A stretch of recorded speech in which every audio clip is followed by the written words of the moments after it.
Good morning, good evening, good afternoon, wherever it is that you might be today.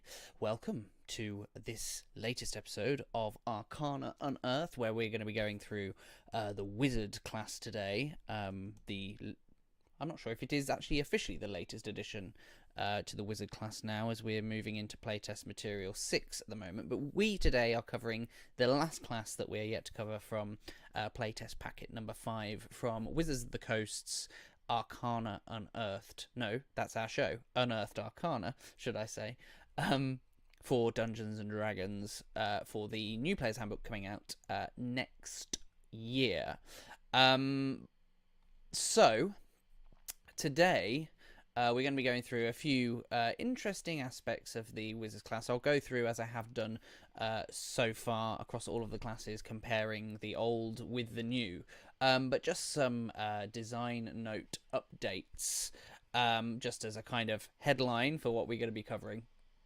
We're going to be looking at some small changes to the spellcasting feature of the Wizard.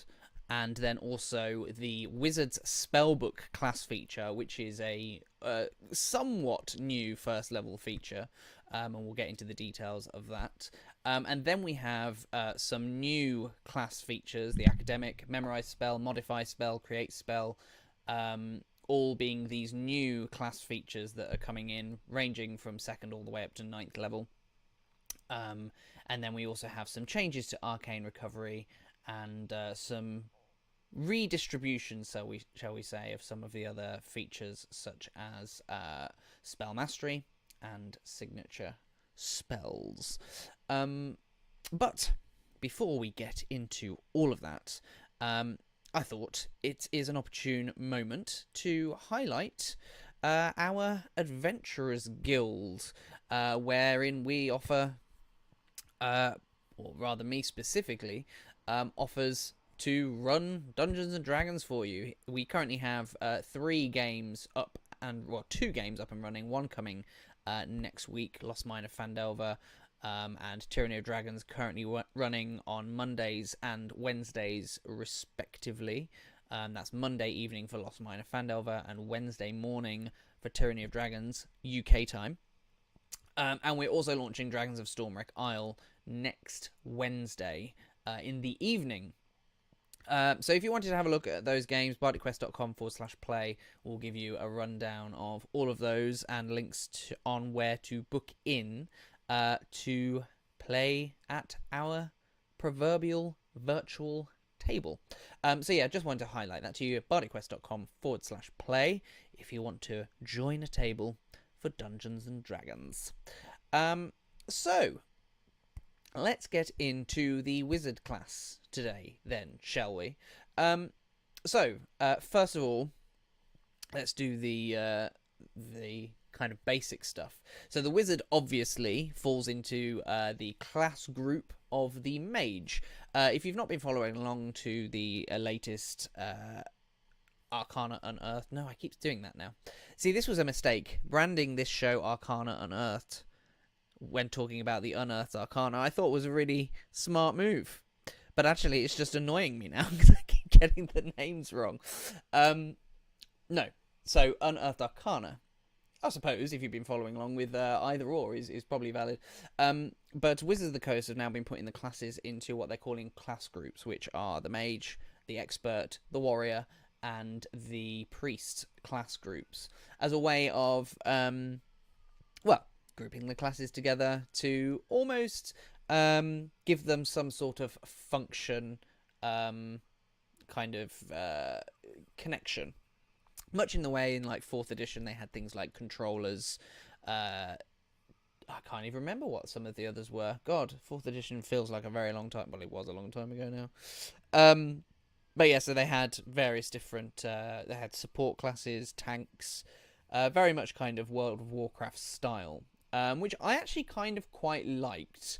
It was one of the design choices that I thought was a good move from 4th edition of kind of categorizing the class's function as opposed to necessarily the narrative side of things. Just makes things easier to understand what that play style is for that particular class when you're introducing new players, we can say, okay, well, do you want to be a warrior? Do you want to be a priest? Do you want to be a mage? Or do you want to be an expert? And then a new player can go, oh, yeah, well, I'd like to be a mage. And you're like, great. So would you prefer to be a wizard who is academic, a sorcerer who's got magic running through their veins, or a warlock who's made a deal with some being somewhere, which could be a devil, could be a fiend, could be a god. Probably not a god. Actually, I'm trying to think. Is there a warlock patron that is a god? I imagine there probably is by now. But anyway, you get the idea. So yes, all of that to say, the wizard is naturally as part of the mage class group. And the primary ability, the most important ability out of strength, intelligence, wisdom, constitution, charisma, and dexterity is intelligence, which remains the same. So, in terms of the other usual details, the hit dice remains at 1d6, and it is hit points going on from first level will be 6 plus your constitution modifier every turn. From first level, sorry, or 1d6, or 4 plus your constitution modifier every turn you level up. In terms of proficiencies, saving throws remain intelligence and wisdom.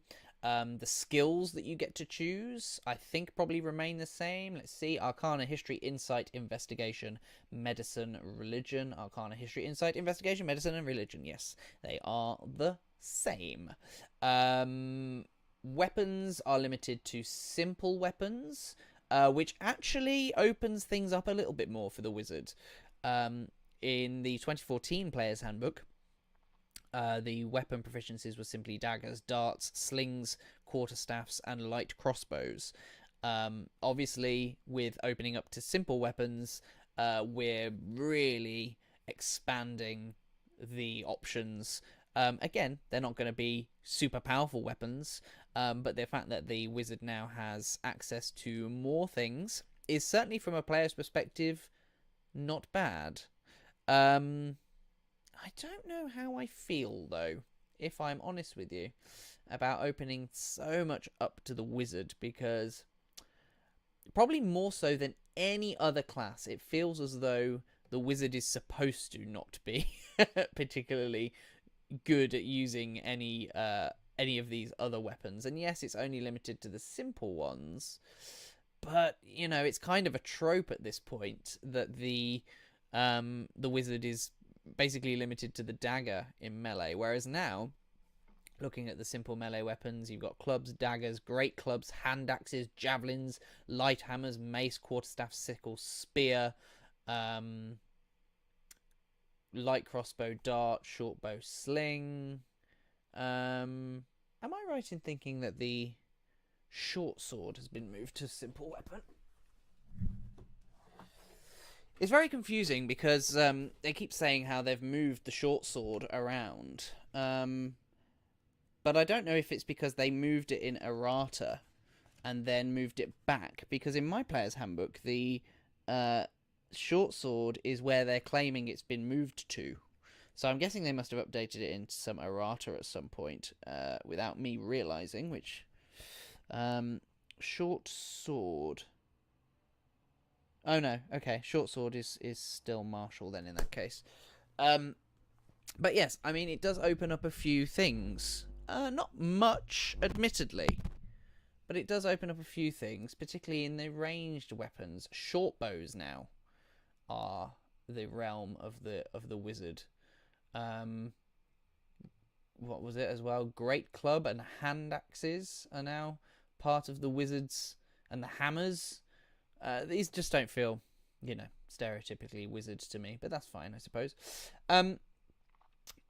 So that's weapons. Tools remains at no tools proficiencies. And also then armor training. They are trained in no armor whatsoever, which also remains the same.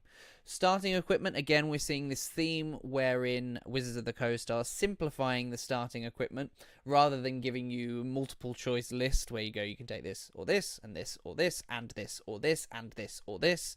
They're just kind of going, here's the starting equipment we recommend. Just here's the package of it. Or you can just take gold and buy your own. which is fine. So the starting equipment that they're recommending is the Arcane Focus Quarterstaff. So they're specifying that your quarterstaff will be your Arcane Focus, your dagger, 2 daggers rather, robes, a Scholar's Pack, and 5 gold pieces. Or, if you prefer, just simply take 55 gold pieces and purchase your own. Do you know what? I don't know how I feel about a wizard being given an Arcane Focus by default. I've never been a huge fan of Arcane Focuses, but I like the components aspect of D&D, but I equally understand that that is absolutely not everybody's personal taste.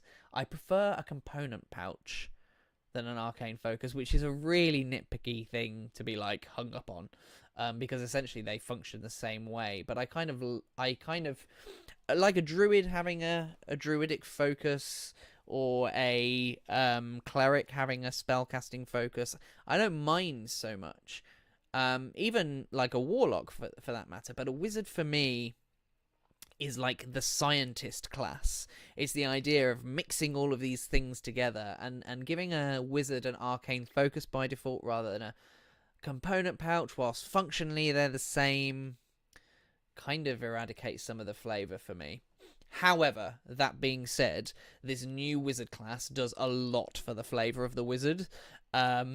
So, again, it's probably a really nitpicky thing for me to get hung up on, considering some of the really awesome stuff that's going to be coming out very shortly that we'll get to before we get into the full-blown wizard class features. So actually, let's dive right in, because some things have changed. So we look now at the spellcasting class feature, which is arguably the class feature for the wizard, which is the spellcasting class feature. So the headline for this, of what's changed, is that spellcasting now will allow you to use your spellbook as a spellcasting focus, which I think is quite right. I like the spellbook as a spellcasting focus. I think it makes so much more narrative sense than perhaps the quarterstaff as an arcane focus. But let's get into the details of the spellcasting class feature, because there's a lot here.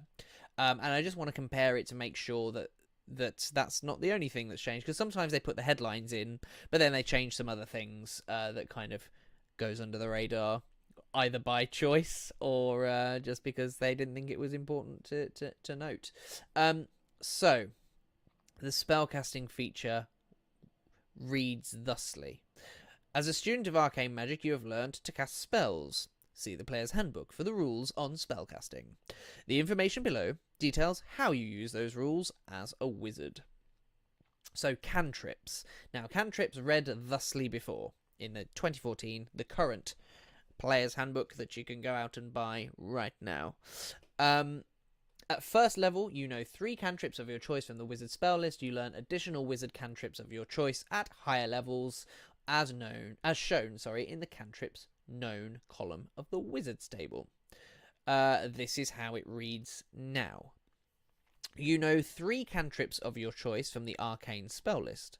Rather than choosing, you may start with Light, Mage Hand, and Ray of Frost. So, like with so many things, they are kind of going, if you want to play really, really quickly, here are the ones we recommend you starting with. Which I like that they're doing that, because particularly for spellcasters, the onboarding for spellcasters can be really intimidating, because it's like, I have no idea what all these spells do. And then you end up sitting with the DM, and the DM going, well, you could take this, or you could take that. And so I like the fact that they've made this a little bit easier. Whenever you gain a wizard level, you can replace one of your cantrips with another arcane cantrip of your choice. That's new. I don't know how I feel about that. Not sure I like it, if I'm honest with you. Yeah, I don't like that. I don't want... No. That just seems to me to be the antithesis of the wizard. Like a sorcerer doing that, yes, completely cool, because they have magic coursing through their veins. I'm not sure I like the idea of, a wizard just going, oh yeah, I've learnt a new cantrip today, and I've forgotten another one. It kind of seems to be the antithesis of the wizard for me. When you reach 4th and 10th level in this class, you learn another cantrip of your choice as shown in the cantrips column of the wizard's table. Yes, okay, that tracks. That's still the same. So, spell slots then. Spell slots was not actually written explicitly. I kind of have always had a bit of an issue with the way that they have written the spellcasting classes, because I think the spellcasting rules, just how they're presented, the rules themselves aren't necessarily confusing, but I think that the way they are presented can be quite confusing. So, spell slots is a new section that they've written now. The wizard's table shows how many spell slots you have to cast your spells of 1st level and higher. To cast one of these spells, you must expend a slot of the spell's level or higher, and you regain all expended spell slots when you finish a long rest. Fairly straightforward, just nice that it's presented that way, rather than how it was presented before. So, now we have prepared spells of 1st plus level, which I guess replaces the preparing and casting spells section. So let's read that section from the 2014 Player's Handbook first. So the wizard table shows how many spell slots you have to cast your wizard spells of 1st level and higher.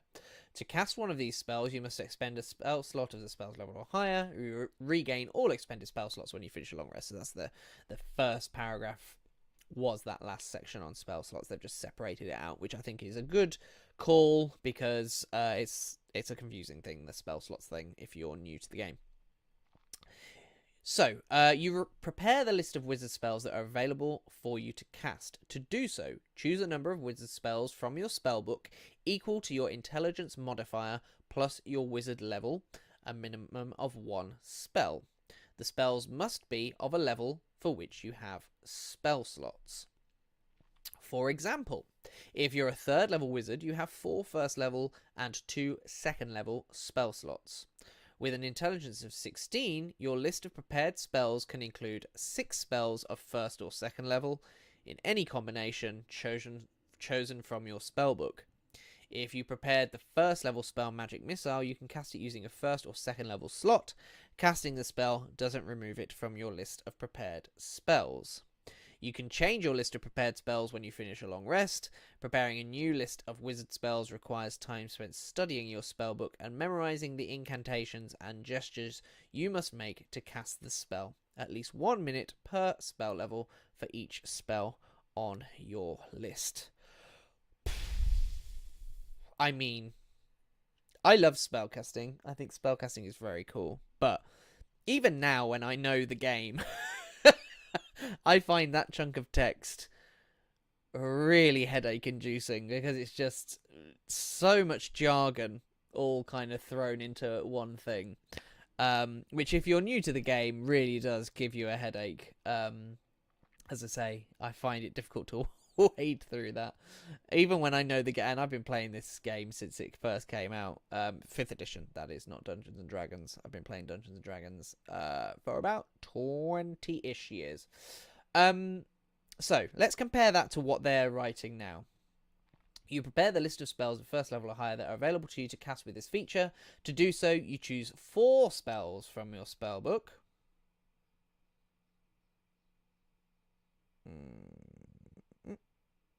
Okay. Was that 4? I don't know. Anyway, don't want to get sidetracked. To do so, you choose 4 spells from your spellbook, and the chosen spells must be of a level for which you have spell slots. The number of spells on your list increases as you gain wizard levels, as shown in the prepared spells column of the wizard table. Whenever that number increases, choose additional spells from the arcane spell list until the number of spells on your list matches the number on the table. The chosen spells must be of a level for which you have spell slots. For example, if you're a 3rd level wizard, your list of prepared spells can include 6 spells of 1st or 2nd level in any combination chosen from your spellbook. If another wizard feature gives you spells that you always have prepared, those spells don't count against the number of spells you can prepare with this spellcasting feature, but those spells otherwise follow the rules in this feature. So does that mean then that the number of prepared spells now is not linked to your intelligence modifier? To do so, choose a number of spells in a spellbook equal to your intelligence modifier plus your wizard level. So that's now become static. I have mixed feelings about this. I think it's a good move from a lifestyle choice because it makes things so much simpler. I mean, that block of text I was reading a second ago, it is headache inducing. There's so much going on in it. Whereas this just basically goes, look at the table. Have you prepared that many spells that it says on the table that you can have prepared? If you haven't, prepare more. And if you have, great. It's so much easier, functionally. But it kind of, for me, diminishes the importance of intelligence for a wizard, which, for a class that's meant to be so academic, kind of, again, it's one of those things that removes a bit of the flavour for me a little bit, but I understand the need for it. I think it's probably, from a game design perspective, probably a good move. So changing your prepared spells, which we have touched on in the 2014 Player's Handbook already, but they've, again, separated this out to make it easier to understand. Whenever you finish a long rest, you can change your list of prepared spells, replacing one or more of the spells there. Preparing a new list requires time spent studying your spellbook and memorizing the incantations and gestures you must make to cast a spell. At least 1 minute per spell level for each spell you add to the list. I like that. Nice and simple. Nothing's changed mechanically, but really nice and simplistic. Spellcasting ability. This is how it read before, which looks as though it's been simplified. Intelligence is your spellcasting ability for your wizard spells, since you learn your spells through dedicated study and memorization. You use your intelligence whenever a spell refers to your spellcasting ability. In addition, you use your intelligence modifier when setting the saving throw DC for a wizard spell you cast, and when making an attack roll with one. Spell save DC equals 8 plus your proficiency modifier plus your intelligence modifier. Spell attack modifier equals your proficiency bonus plus your intelligence modifier. This is how it now reads, which is already so much better. Intelligence is your spellcasting ability for the spells you cast with your wizard features. Win! I think that's a good move. They've kind of moved things over into the spellcasting rules. I'm guessing the way they've done this is basically put the spellcasting rules to be unified so that it will be 8 plus your proficiency modifier plus your spellcasting ability will probably be the formula, rather than putting it in each class. Which I think is probably going to make things a little bit simpler, at least in the onboarding process. Perhaps in play that might become a little bit more complex, but these days with D&D Beyond being such a main form in which people play and engage with the game, I can't imagine that's going to be too problematic. So that's fine as far as I'm concerned. So spellcasting focus. You can use an arcane focus or your spellbook as a spellcasting focus for the spells you cast with your wizard features. Again, I like the move of making the spellbook the spellcasting feature, the arcane focus, sorry. But I still prefer my component pouch. But I'd rather it be the spellbook than a staff, personally. Alright. So now we get into the real nitty-gritty, because now we're moving into some new stuff. So this is the bit, the stuff that is probably the most exciting for me, personally, is the Wizard's Spellbook class feature, which is a new first-level feature. Now, it's not groundbreaking in many respects. It's not coming up with something brand new per se.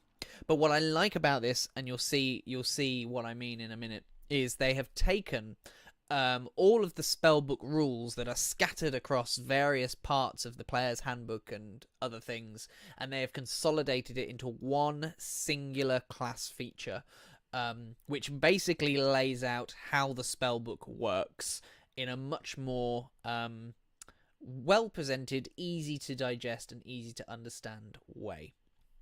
So I'm not going to actually compare it to the your spellbook kind of sidebar that's featured in the player's handbook, because I think a lot of this is gonna remain the same anyway.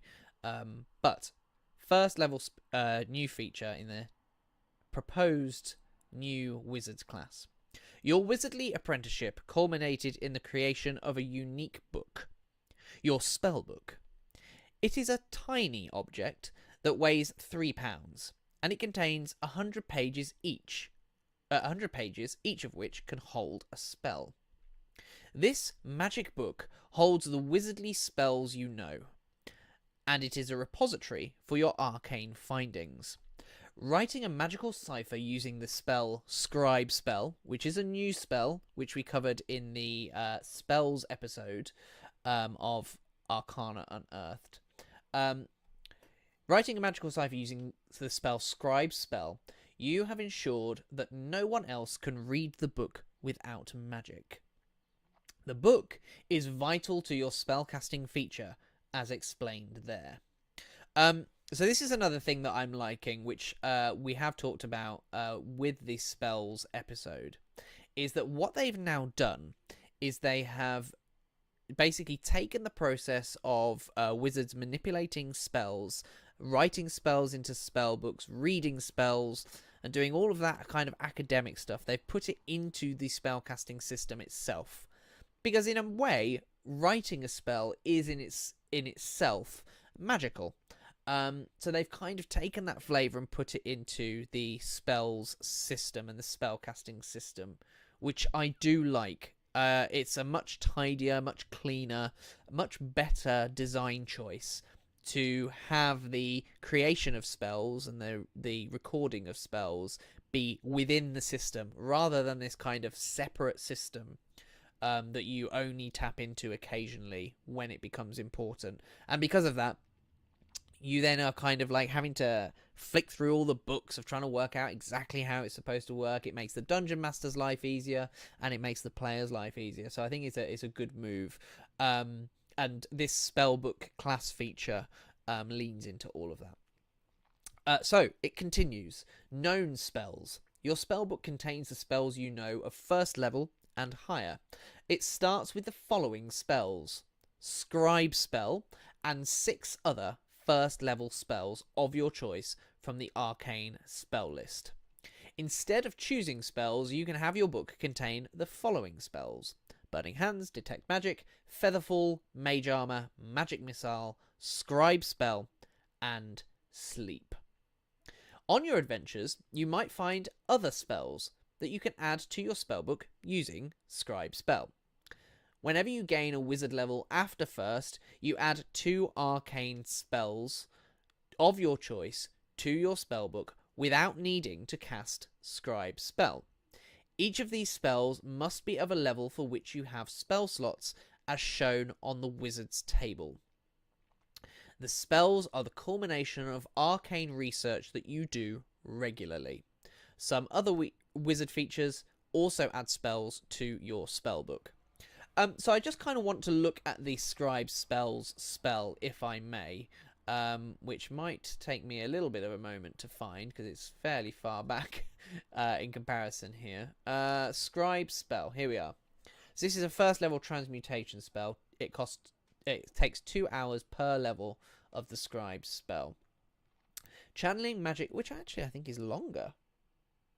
Is it longer? I thought it was 1 hour per level before. No, it was 2 hours.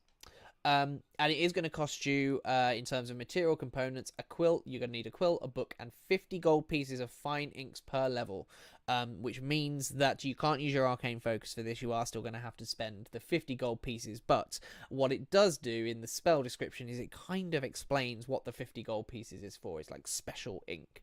Anyway, so channeling magic through quill and ink, you scribe an arcane spell in your spellbook or a blank book worth at least 50 gold pieces. The scribe spell must be of a level for which you have spell slots, and the book must lack the spell. As you magically scribe the spell, you must copy it from another spellbook or a spell scroll, or you must have it prepared. If you copy it from a spell scroll, the scroll is destroyed. If you have the spell prepared, the casting time and component costs are halved.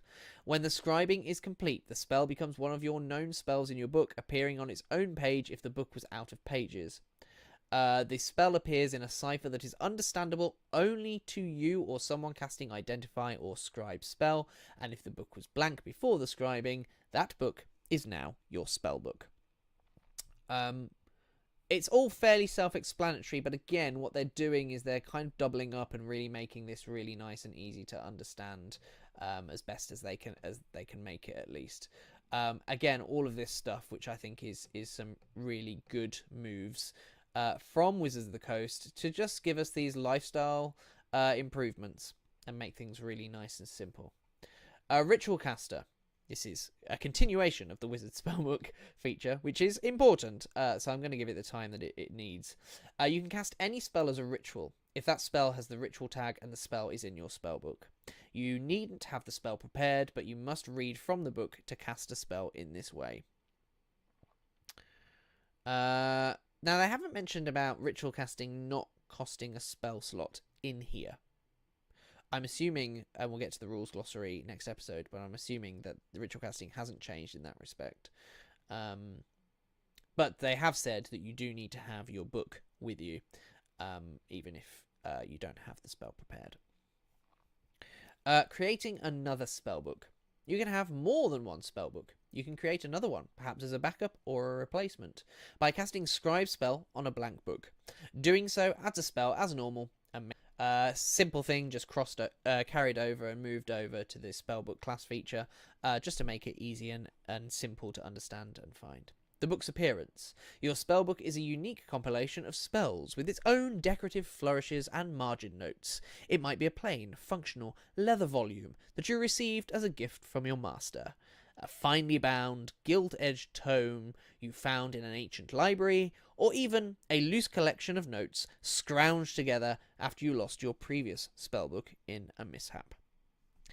Nothing mechanically important there, but just to give you some ideas and some food for thought on what your spellbook might or could look like, because it doesn't necessarily have to look like a traditional spellbook in that respect, is kind of what they're saying. So now we move into a new second level class feature, sorry. Academic. Your time as a scholar has equipped you to recall a broad range of lore. When you take the study action, you have advantage on any intelligence check you make as part of that action. Now, the study action is a new action type that has been brought in. It's kind of like utilizing knowledge as an action. And I want to read this because this does highlight something that I've been speculating for a while. I've said it on another episode of this. So this is a study action. So this is an action that you're taking now. When you take the study action, you make an intelligence check to study your memory, a book, a creature, a clue, an object, or another source of knowledge, and call to mind an important piece of information about it.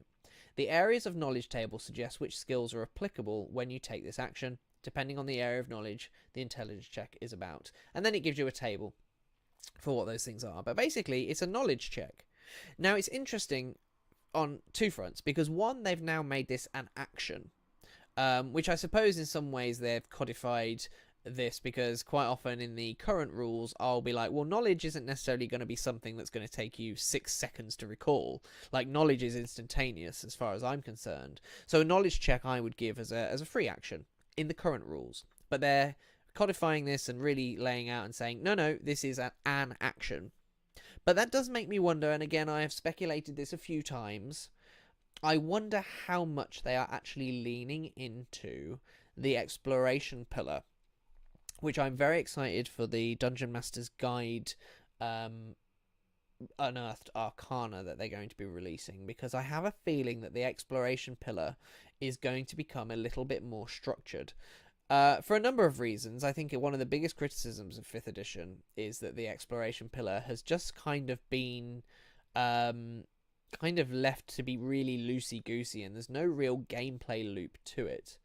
And I wonder if by creating studying something an action, I could imagine that the action economy of the exploration pillar, when you're moving around a dungeon, for example, you could then say, well, I'm going to use my action in this room for this round to try and study something within that room. And there are a number of things that they've put out in the rules glossary that kind of makes me think that that might be the case. And I am wondering if that's the direction they're going. I hope it is from a Dungeon Master's perspective. But this is another one of those small bits of evidence that suggest that that might be where they're going. Again, I really hope they are, because I think the exploration pillar could really use with some more structure to it to make it a more enjoyable experience for everybody, and one that matters a bit more. Because the exploration pillar can often just be kind of sidelined quite easily because of the lack of structure. But that being said, I will be bitterly disappointed if that's not the case, and I've actually just been clutching at straws, and maybe my own unconscious bias is seeing something that's not there at all. But anyway, so this study action, basically you will have advantage on any intelligence check as part of that action. So that's pretty cool. Basically, wizards get advantage on knowledge checks. Cool. Arcane Recovery. Now, this has been moved from 1st level to 2nd level. Arcane Recovery, as it read before, you have learned to regain some of your magical energy by studying your spellbook. Once per day, when you finish a short rest, you can choose expended spell slots to recover. The spell slots can have a combined level that is equal to or less than half of your wizard level, rounded up, and none of the slots can be 6th level or higher. And then it gives some examples. So essentially, short rests, you get to recover some of your spell slots, but not all of them.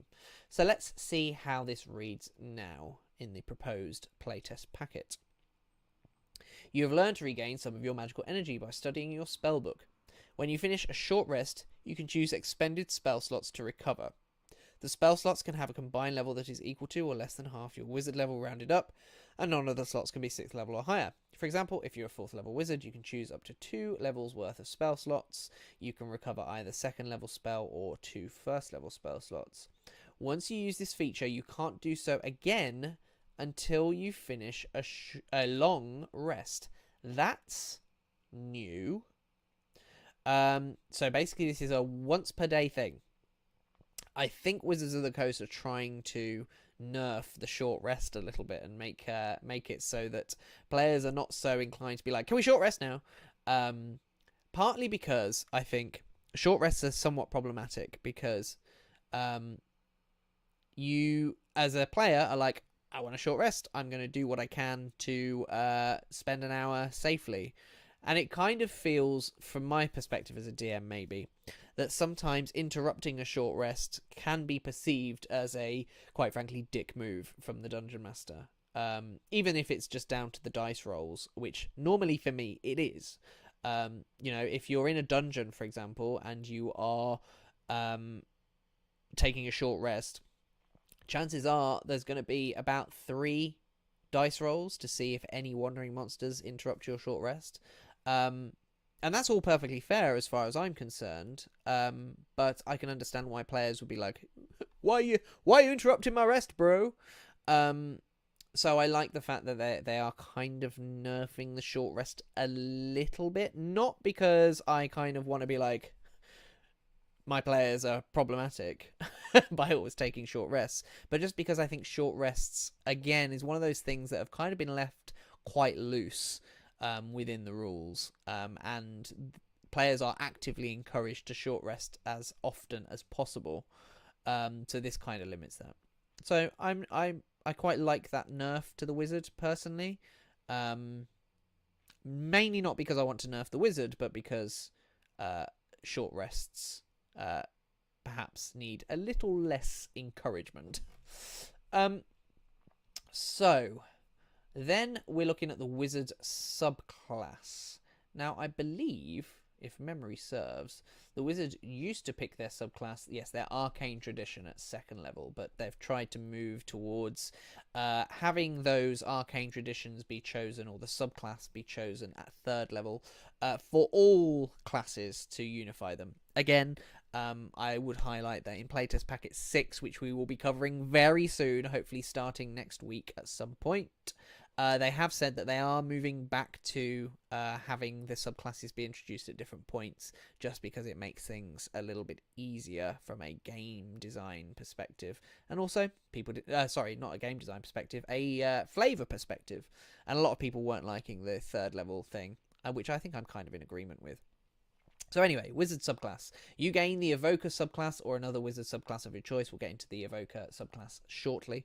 A subclass is a specialization that grants you special abilities at certain wizard levels for the rest of your career. You gain each of your subclasses features that are of your wizard level and lower. This class description tells you the levels when your subclass provides features, which again is fairly straightforward and in line with many of the other subclasses that we've seen so far. So at 4th level, you gain a feat. Then at 5th level, you gain the Memorize Spell feature. If you're in your magical research, this is a new feature, by the way. In your magical research, you have unlocked the secrets of the Memorize Spell and add that spell to your spell book. I really wish they had linked these PDFs. I appreciate that would have taken them a long time, but it really does make things easier. Memorize spell. You choose one spell from your spell book that you don't have prepared, and you choose another spell that you do have prepared. The unprepared spell replaces the prepared spell on your list of prepared spells. So it's a 3rd level spell, essentially, that allows you to then switch out your spells midway through the day. I kind of like that as a spell, because it gives a little bit more flexibility to the wizard. We've all kind of been caught in situations where we're like, damn, I prepared the wrong spells. I wasn't prepared for this exact situation as a wizard. Full disclosure, wizard is one of my probably classes I'm most familiar with. There's usually a wizard in one of my games, although oddly not in the Bardic Quest actual play stream. But normally at my tables, there's either usually a wizard, or on the rare occasions that I get to play, a wizard is very high up on my list of classes that I like to play as. So we've all been caught unawares and with our proverbial trousers down, having prepared the wrong spells. So this allows you to prepare a new spell, but it is going to come at a cost. You're not going to get that for free. You are going to have to use a 3rd level spell slot in order to do that, which is, I think that's a fair trade. At 6th level, you gain a subclass feature. At 7th level, you gain a modify spell. I won't go into the details of the modify spell. But at 7th level, in your magical research, you have unlocked the secrets of modify spell and add that spell to your spellbook. Essentially, I won't read it out because it's quite a complex one. But essentially, what modify spell allows you to do is change things up a little bit, like the damage type, for example, of a spell. And I think you get to... Oh, no, you don't get to rename it yet. Oh, do you know what? I think I am going to have to go and have a look at it again. It's been a while since I covered it. Modify spell. Let me just skim read it rather than read the whole thing out to you. So you can change the spell's components. You can change whether or not the spell... the concentration is required, or how concentration works. You can change the damage type, you can change the range, you can add a ritual tag to the spell, and you can change the spell's targets as well. But the modification of the spell only lasts until you finish a long rest. So that's not a permanent thing, it's just a temporary change. It is a 4th level spell slot though. It's not cheap by any stretch in terms of resources to utilize. So that is the memorize spell class feature, which I think is cool. Again, I'm really liking this whole kind of building the manipulation of magic into the class of the wizard, rather than it just kind of being a flavor thing. Now it mechanically sticks. At 8th level, you gain a feat. At 9th level, you gain the create spell. You unlock create spell, which essentially, after you cast modify spell, what it will allow you to do is to scribe that modified spell. So basically, it takes the modify spell and the changes that you've made. When you cast scribe spell, you then basically allows you to keep that spell permanently. So the changes that you made. So let's say you've taken a lightning bolt and you're like, well, I want all of the range and everything, but I would like the damage to be, I don't know, acid damage. So I'm going to create the acid bolt spell. So you do modify spell, you scribe it down, so then acid bolt, and you can name it whatever you like. You do get to name it. Then this spell becomes permanent. You could name it, I don't know, Thorix Acid Bolt, and that will be then a permanent spell that you can then prepare every single day, which is a pretty cool feature.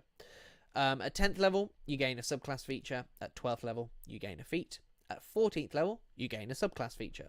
At 15th level, you gain Spell Mastery, which has moved from 18th level to 15th level. So Spell Mastery, must admit I'm less familiar with this as we move further up the levels, as I think is the case for most people. So Spell Mastery previously, at 18th level, you've achieved such mastery over certain spells that you can cast them at will. Choose a first level wizard spell and a second level wizard spell that are in your spellbook. You can cast those spells at their lowest level without expending a spell slot when you have them prepared. If you want to cast either spell at a high level, you must expend a spell slot as normal.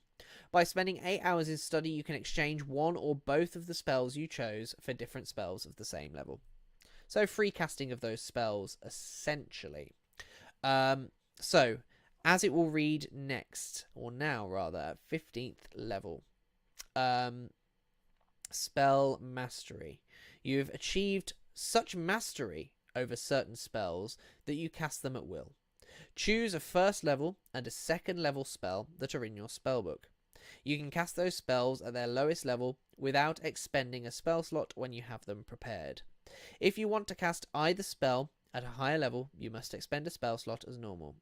By spending 8 hours in study, you can exchange one or both of the spells you chose for different spells at the same level. So they remain pretty much precisely the same. It's just been moved to 15th level. At 16th level, you get a feat. And then at 18th level, you get signature spells, which was previously the capstone feature of the wizard. So signature spells, as it read before, when you reach 20th level, you gain mastery over 2 powerful spells and cast them with little effort. Choose 2 third-level wizard spells in your spellbook as your signature spells. You always have these spells prepared. They don't count against the number of spells you have prepared, and you can cast each of them once at 3rd level without expending a spell slot. When you do so, you can't do so again until you finish a short or long rest. If you want to cast either spell at higher level, you must expend a spell slot as normal. So, signature spells as it reads now. At 18th level, you gain mastery over 2 powerful spells and cast them with little effort. Choose 2 third-level spells in your spellbook as your signature spells. You always have these spells prepared. You can cast each of them once at 3rd level without expending a spell slot. That's worded slightly differently. You don't... Okay, so they don't count against the number of spells you have prepared. Fine, that was something that they haven't explicitly stated. Which I don't think actually makes a mechanical difference. Anyway, when you do so, you can't do so again until you finish a short or long rest, so that remains the same as well. If you want to cast either spell at a higher level, you must expend a spell slot as normal. So mostly that remains pretty much the same. At 19th level, you gain a feat, and at 20th level, you gain an epic boon. They are recommending the epic boon of dimensional travel, but of course you're welcome to pick an entirely different one. As a reminder, the epic boon of dimensional travel is Epic Boon of Dimensional Travel. You increase your dexterity, intelligence, wisdom, or charisma by 1 to a maximum of 30, and you also gain blink steps. Immediately after you take the attack action or the magic action, you can teleport up to 30 feet to an unoccupied space you can see. So basically, free teleportation for you, which is nice. Okay. So that is the main wizard class. I want to touch on the evoker before we wrap up. But overall, I'm liking this change to the wizard class. There's not really much of a surprise in here for me because most of it is covered by the new spells that we went through many weeks ago now. So most of this is kind of as I expected, and I really liked what they were doing when I read through the spells. And not really much has changed here. The things that I don't like are really nitpicky flavor stuff rather than anything mechanically. I think mechanically this is a really solid class. They've simplified it, not in terms of necessarily mechanics of it, but just how easy it is to run by comparison, because the wizard can be quite an intimidating spell, and I think they've done an intimidating class, and I think they've done a very good job of streamlining it in such a way so as to keep its potency without necessarily intimidating you, because it kind of feeds into all of the systems in a much better way. The wizard felt like a class that was dipping into a completely different side of the game, more so than perhaps the sorcerer or the warlock or indeed the cleric. It felt so separate from the rest, partly because the way the spellbook mechanics worked and the tweaks, the way it interacted with the spellcasting rules. And really, the wizard should be the one that feels as though it's most kind of coherent with the spellcasting rules. So I like the way that they've handled it. So in a second, we're just going to go and have a look at the evoker subclass, the evoker wizard. But just before we do, I mentioned at the top of the show about our Adventurers Guild, wherein we are making or putting on public games that are pay to play for people to join. We are launching a new one next Wednesday. We are looking at Dragons of Stormwreck Isle, which, if you are looking to play some more D&D, or even if you haven't yet played D&D but are desperate to do so because you love watching videos like this where we talk about the hobby, then that game is open and it is available to you. We need one more player to sign up before Wednesday to get the game off the ground. It is bardicquest.com/stormwreck if you would like to sign up. It's a great starting adventure. Sorry, I'm trying to multitask here and bring something up so that I can give you a rundown of what to expect. But my computer is not cooperating with me. But it is a great adventure. It's a shorter one than perhaps the other adventures that we're running, in that it probably will only take about, I reckon, 4 to 8 sessions to complete. But of course, that all depends on how heavily you guys want to role play. It is an exploration of a mysterious island with elemental threats originating from the grave of an ancient dragon. There are shipwrecks, curses, and of course, with a title like Dragons of Stormwreck Isle, you can bet your bottom dollar that there will be at least one battle with a vengeful dragon. So if you are a fan of Bardic Quest, you like my DMing style. If you're not familiar with my DMing style, there's a lot of emphasis on exploration and NPC interactions, the storytelling side, really, but equally trying to make those combats as challenging tactically as possible. We run Theatre of the Mind mostly, only because I find that allows for the most creative storytelling. So if you do want to join us for that, it's Wednesday nights, 7 p.m. UK time. Head on over to bardicquest.com/stormwreck, as it's showing on the screen right now, and it will lead you to the page where you can sign up. Again, we need one more player to get the game up and running. So head on over to bardicquest.com/stormwreck and sign up if you fancy it. So then, let's look at the evoker subclass. Now, the Evoker subclass is probably the subclass that I am least familiar with the Wizard class, partly because I find that the Evoker is probably my least favourite. I just find it not very interesting of just hurling fireballs and things at people. But this is the one that I've chosen, and I think as a base subclass, it's probably the one that makes the most sense. So, some design notes, updates, and we'll go through each of these one at a time. So, the Evoker, formerly the School of Evocation, because they're changing the names of these to not be School of, and actually just to explicitly state the type of wizard you have become, which I think makes more sense, because then essentially you are a necromancer rather than a wizard of the school of necromancy, and a diviner rather than a wizard of the school of divination. I think that just makes things much cleaner, both in terms of mechanics and understanding the mechanics, and indeed the narrative side and the flavour side. To say I am a necromancer is far cooler than I am a wizard who studies the school of necromancy. Formerly School of Evocation has the new naming convention for wizard subclasses, which is to name the type of wizard rather than type or school of magic. So, the Evocation Savant now adds 2 evocation spells of your choice to your spell book. So, if we go to the Evoker by comparison, the that's Abjuration. Wake up. The Evocation Savant. This is how it read in the 2014 Player's Handbook. Beginning when you select this school at 2nd level, the gold and time you must spend to copy an evocation spell into your spellbook is halved, which is fairly standard across most of the subclasses for the wizard, just making it easier for you to learn more of those spells from that school. So the Evocation Savant now says, choose 2 evocation spells from the arcane spell list, each of which must be no higher than 2nd level. You add those spells to your spellbook without needing to cast Scribe Spell. In addition, whenever you cast Scribe Spell to add a spell to your spellbook, the gold cost and casting time you must spend to add an evocation spell to your spellbook is halved.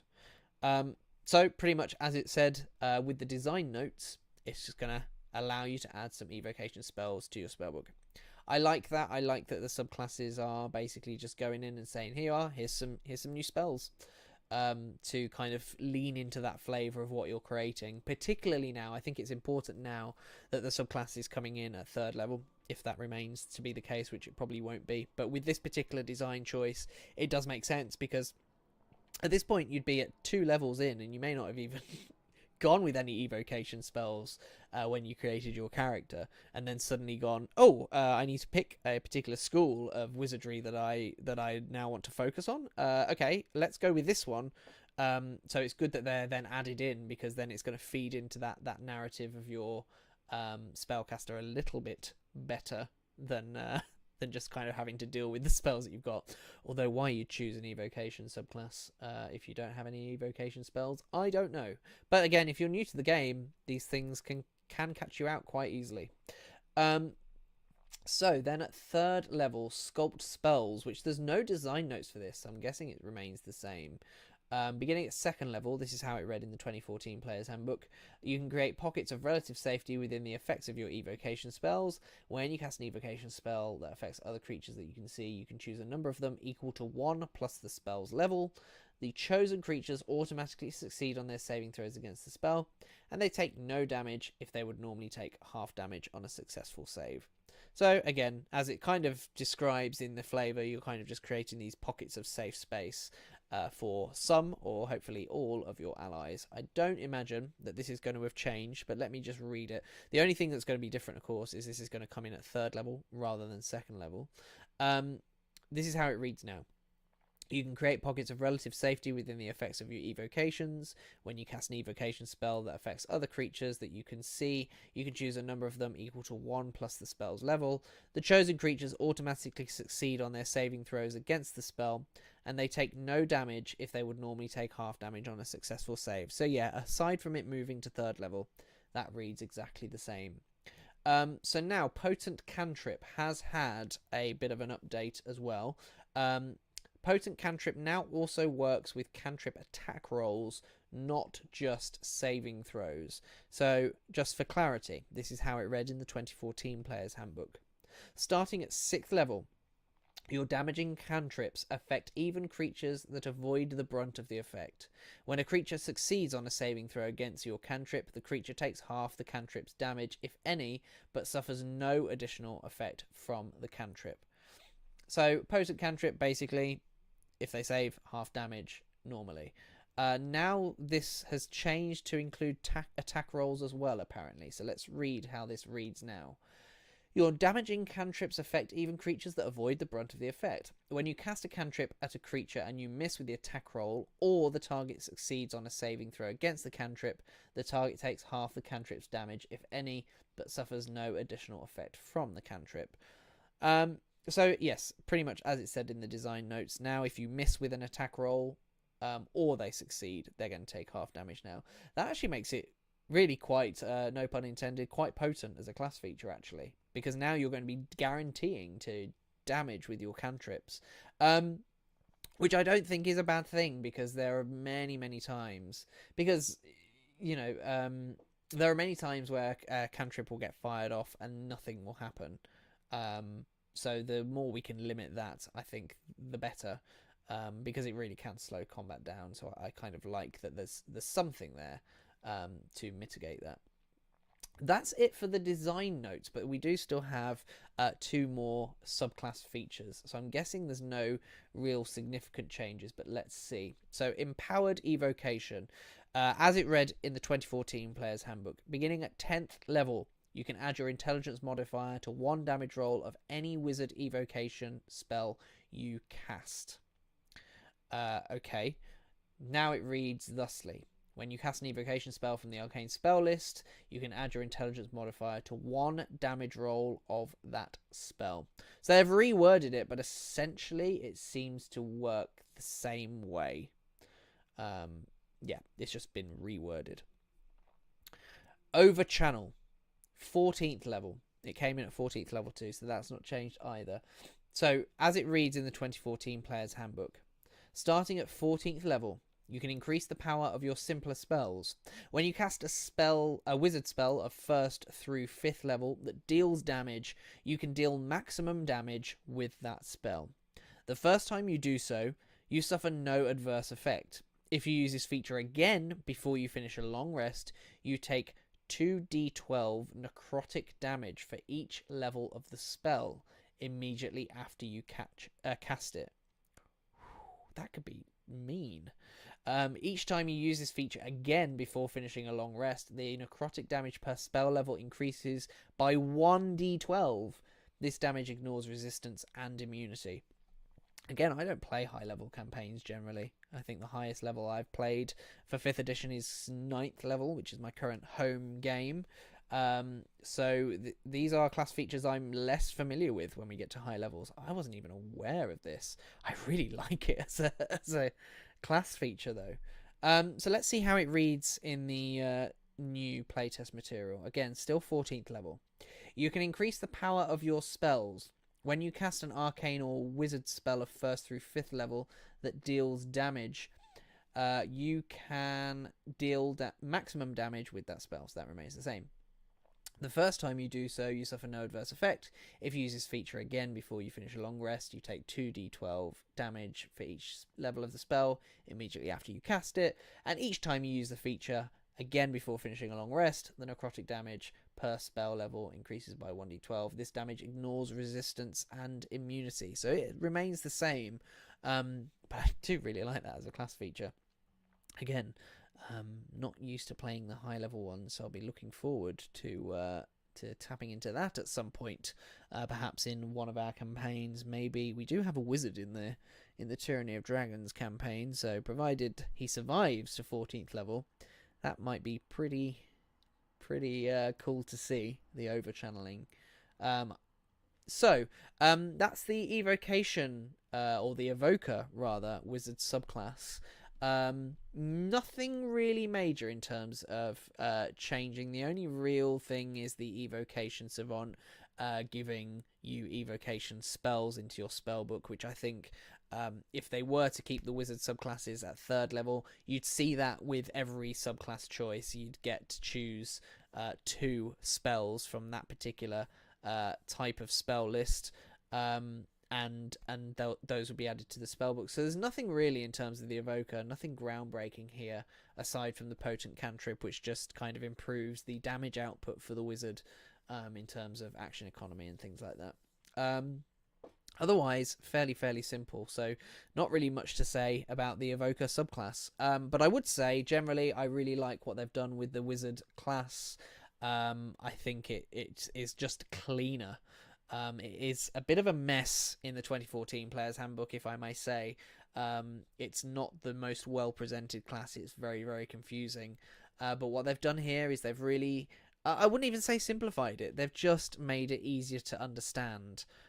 So it's mostly lifestyle choices. I like the fact, as I've said, that they're building the manipulation and writing of spells, basically the academic side of the wizard, into the wizard spellcasting system. Which just makes a hell of a lot of sense, and again keeps it really nice and simple. So next episode we're going to be looking at the rules glossary and any changes that have been made to the rules glossary. So we might get a little bit of an insight into where their kind of train of thought is in terms of actual game mechanics overall, beyond just the character classes.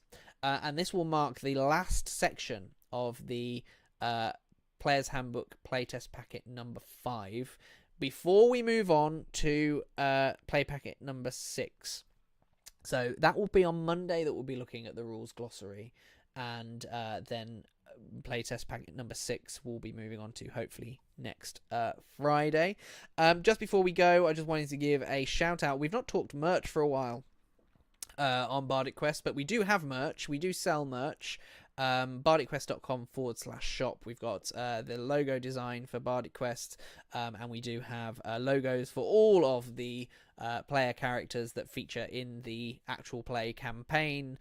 Saga, Thoric, Johan, and Sergei. We have logos for them, and I know I've said this a lot, but I'm really hoping to get some more designs up and about, because we've got so many design ideas coming from you, our wonderful audience. So do keep sending those our way, and when I have time I will create some more and get them up for sale. So that's bardicquest.com/shop if you wanted to check out our merch.